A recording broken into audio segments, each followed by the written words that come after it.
طبعا اليوم راح نسوي بامية على الطريقة القديمة، يعني على طريقة كمال الشناوي وليلى مراد.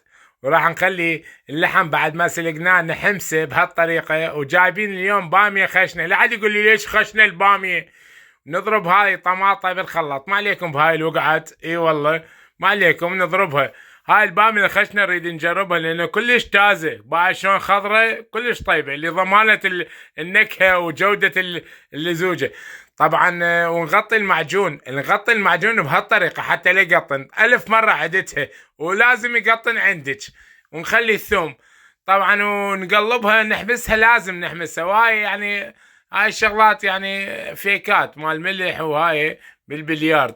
ونخلي الصلصة ونجيب اللمندوزي ونجيب من هذا المي سلقناه، نخلي فوق البامية بعد ما كل شيء انحمس. لازم ينحمس الله يخليك. وشون ننظف هاي الدولكة؟ مو كان متجل فيها وتجرحين ايدك، تجرحيها لايدك يعني. ضربيها بالخلاط ويا الزاهية تتنظف. ونخلي هذا الدبس، شفتوا الدبس؟ الدبس هذا هنا يعني لضمان النكهة وضمان الثخنة وضمان حياتك حتى لا يكتلك رجلك. وبعدين تجيبيها وتخليها بحلق رجلك هالشكل. اي والله ملوك ملوك احنا رياجيل هنا، بس دحنا هنا باوروبا وامريكا دحنا، ماكو دحنا.